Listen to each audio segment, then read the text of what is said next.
Nous avons pensé que mon oncle Corral pouvait peut-être nous donner un témoignage qui nous échappait à nous, les enfants, puisqu'il y a une partie que même si moi j'approche 40 ans, je n'ai pas souvenance, comme on dit dans le temps d'une fête.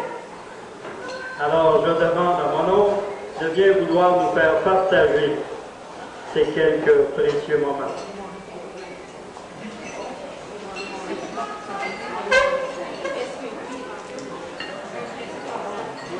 Bonsoir tout le monde.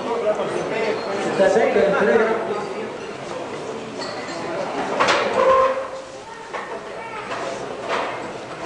C'est avec un très grand plaisir que je me prête à cette cérémonie qui me fait très chaud au cœur.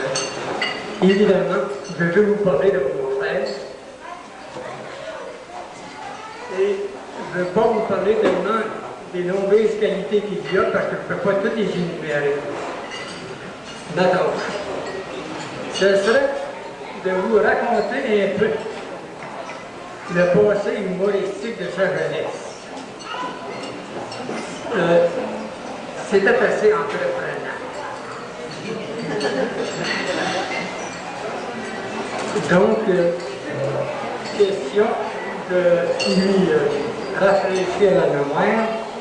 Je commencerai par les années 1930.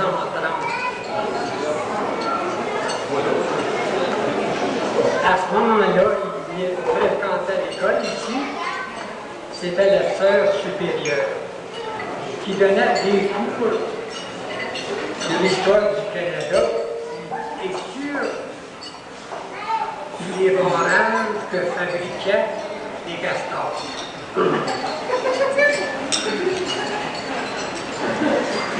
Étant donné qu'il avait très bien compris que les castors faisaient des barrages pour s'alimenter de poissons, étant donné qu'il y avait le coût de la construction des barrages comme chef, comme ingénieur conseil, il s'était accaparé de très bons employés, de très bons travailleurs qui avaient de 7, 8, 9, lui il avait 10 ans.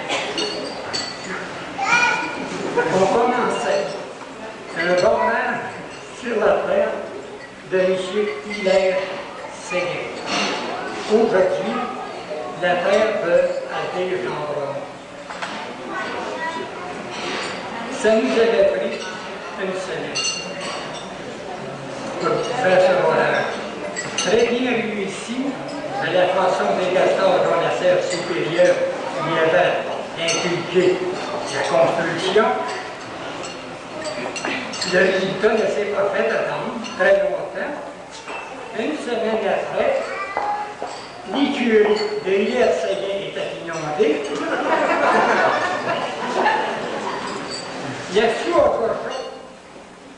De Delors-Legault, il y avait 5 cochons noyés.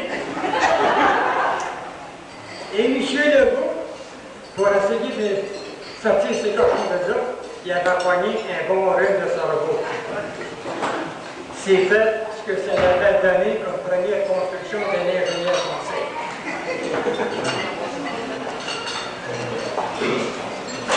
Un peu plus tard, je n'ai pas croissant comme dans l'histoire sainte de notre Seigneur en Saint-Christ et en grâce, lui, il croissait en grandeur, en maigreur.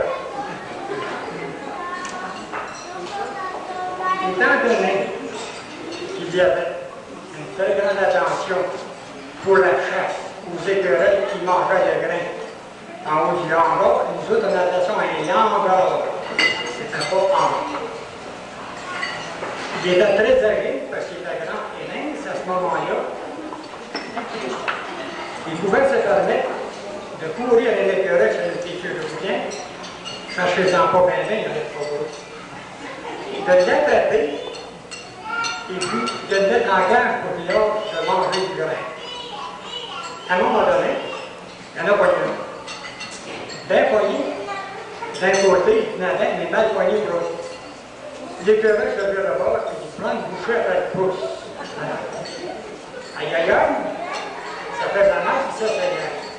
Moi, j'avais peur, les oreilles, il revient de bord, il fait 5 pages, il monte dans le plus haut des piquettes, sur la tête du piquet, il commence à expliquer, il s'explique, en se faisant nager comme ça, je ne vais pas le faire, je vais faire marcher.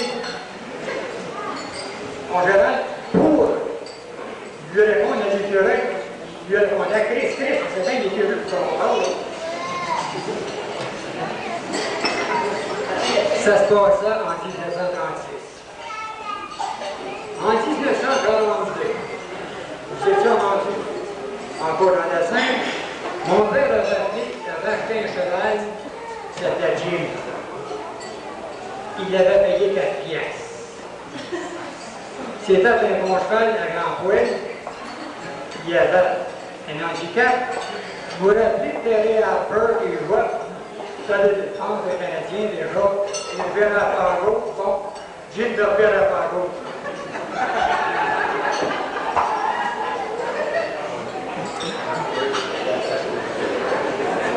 Pour initier le cheval repéré à gauche, ça allait être une grande mitaine de minutes, 20-30 et bien allongé avec des grands poignets après. Il prend le cheval dans la salle, à la gauche, à la baie, prend sa mitaine et en faisant le jeu de l'ancien de la roche, comme ça, il dit quelque chose pour le ventre. Finalement, il est venu à bout de le faire tourner. À un moment donné, il plante un coup de mitaine sur le flacaisou, ça laisse sonner creux. Le cheval se dit bien ça, il s'assomme sur le saligo, étant donné qu'il avait tourné. Gérard était vis-à-vis du deuxième, il s'assomme lui ici, le cheval tombe à terre, Gérard avec, le cou raccourci d'un pouce. Regardez ça, il y a le cou au tête, il faut qu'il y ait dans le temps.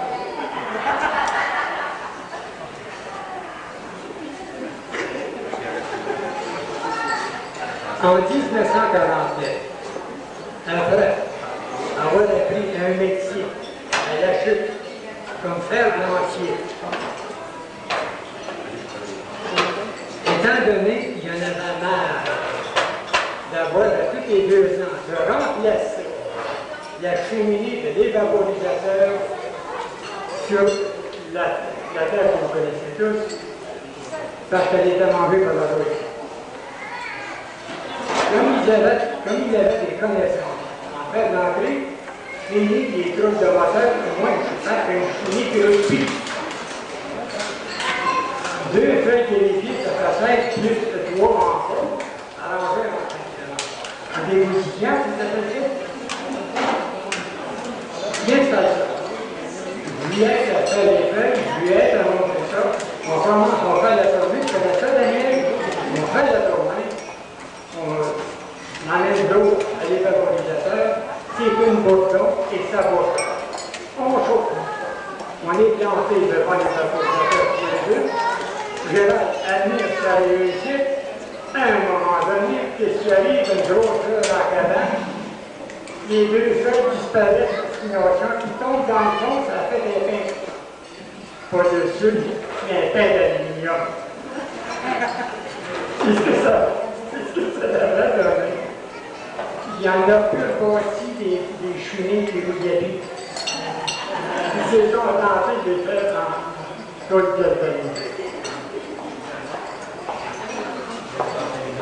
Maintenant, je n'ai pas tout vu de ce qu'il a fait, mais il m'a raconté à travers l'expérience qu'il avait acquérie, étant donné que c'était un ouvrier de construction, je vais vous conter que durant la guerre, à Route, le gouvernement avait fait construire des maisons de la Washington rasée. Évidemment, c'était construit avec une grande rapidité, c'était construit avec du bois qui était à travers, qui n'était pas fait sur le bois de diamant. Toujours est-il qu'après la guerre, le gouvernement a voulu revendre ces maisons-là. Il y en a fait un inventaire et le bois qui était bien vert, sur les années de voir la chasser, ça a chassé tellement que quand on est venu pour prendre les maisons, il en manquait tout.